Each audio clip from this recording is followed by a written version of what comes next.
তোমার এই বিদায় আমাদেরকে স্মরণ করিয়ে দেয়, যদি তুমি বাঁচতে চাও তাহলে দেশ ছেড়ে তাড়াতাড়ি পালাও। আজ বাংলাদেশ এক নতুন কিছু দেখেছে। আয়োজন করে আদর যত্ন করে একজন মানুষকে হোটেলের মধ্যে নিয়ে তারপর ভাত খাওয়ানো হয়। সেই লোকটি জানতো না তার জীবনে এইটাই শেষ খাবার। খাবার শেষ হতে দেরি, তার উপরে ঝাঁপিয়ে পড়তে তাদের দেরি হয়নি। নির্মম ভাবে দুনিয়া থেকে বিদায় করে দেওয়া হয় সেই ছেলেটিকে। ওরা এই দুনিয়ার মধ্যে বেঁচে থেকে কি লাভ? সাজানো গুছানো সংসারের মধ্যে হঠাৎ করে তিনি তার মা বাবাকে হারায়। তার শেষ একমাত্র ভরসা তার বড় ভাই, সে ওই দুনিয়া থেকে বিদায় নেয়। এরপর তাকে দেখভাল করার মতো যখন আর কেউ ছিল না, রাস্তার মধ্যে পাগলের মতো ছটফট করতে করতে ঘুরে বেড়ায়। মানুষ তাকে 2-4 টাকা দিত, সেটাই নিত। মানুষ তাকে খাবার দিত, সেটা খেয়ে বেঁচে ছিল। সবারই ধারণা এক পর্যায়ে ক্ষুধার জ্বালা না মিটাতে পেরে ঢাকা বিশ্ববিদ্যালয়ের হলের মধ্যে ঢুকে যায় খাবার খোঁজার জন্য। ওইখানকার শিক্ষার্থীরা তাকে চোর সন্দেহ করে তারপর তার উপরে ঝাঁপিয়ে পড়ে। এরপর ওই লোকটি বারবার বলছিল, আমাকে একটু খাবার দেন, আমি অনেক ক্ষুধার্ত। খাবার তাকে ঠিকই দেওয়া হইলো এবং সেটা খুব আয়োজন করে। চারপাশ থেকে ক্যামেরা ধরা হচ্ছিল। যেহেতু মানসিক ভারসাম্যহীন একজন মানুষ, সেহেতু বুঝতে পারেনি এটাই তার জীবনের শেষ খাবার হতে যাচ্ছে। একবার চিন্তাও করতে পারেনি সেই সকল মানুষগুলো তার উপরে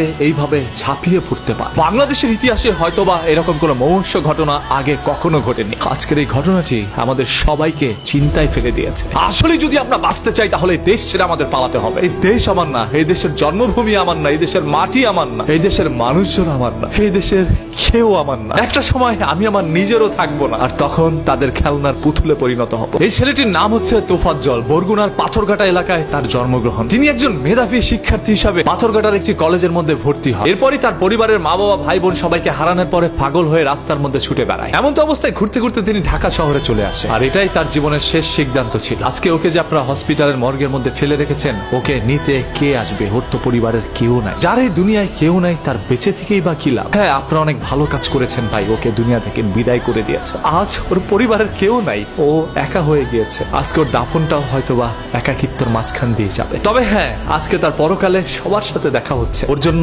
আপনি আমরা তো ওকে কিছু করতে পারি নাই, অন্ততপক্ষে সবাই দোয়া করি মহান আল্লাহ তাআলা ওকে যেন জান্নাতুল ফেরদৌস দান করেন। ধরেই নিলাম এই তোফাজ্জল একজন বড় অপরাধী, তবে ওর উপরে আপনার যে অন্যায় অপরাধ করেছেন সেটা তার চাইতে বেশি বড় অপরাধ। একজন অপরাধীর বিচার করার জন্য যদি আপনি তার চাইতে বড় অপরাধ করে থাকেন, তাহলে আপনার বিচার করবে কে? আজকে দেশের আইন কোথায়? একজন সাঈদের বুকে গুলি চালানোর কারণে বাংলাদেশের সকল মানুষ একত্রে হয়ে বাংলাদেশ স্বাধীন করেছে। আজকে চোর সন্দেহে যে সকল মানুষগুলোর প্রাণহানি হচ্ছে, এদের জন্য এক সময় বাংলাদেশের জনগণ মাঠে নামতে পারে। আর বাংলাদেশের পরিস্থিতি খারাপ করার জন্য উপরের কোনো কুচক্র মহল কি কাজ করছে কিনা সেটাও একটু খুঁটিয়ে দেখতে হবে। আজকে বাংলাদেশে যেখানে এই ধরনের দুর্ঘটনাগুলো হচ্ছে, সেটার পিছনে ছোট্ট ঘটনাগুলো রটানোর জন্য হয়তোবা কোনো একটি চক্র চক্রান্ত করছে। আমরা সাধারণ জনগণ সব সময় তাদের দাবার গুটি ছিলাম, আজও তার ব্যতিক্রম নয়। তবে জীবন দিয়ে যেন কারো ভাত খেতে না হয়। আপনি যদি একজন বাংলাদেশের সন্তান হয়ে প্রতিবাদ করতে পারেন, তাহলে মনে রাখবেন বাংলাদেশের সন্তান আমি নিজে। প্রতিবাদ আমরাও করতে জানি। যেখানেই হবে অন্যায়, সেখানে অন্যায়ের বিরুদ্ধে অবশ্যই প্রতিরোধ গড়ে তুলব।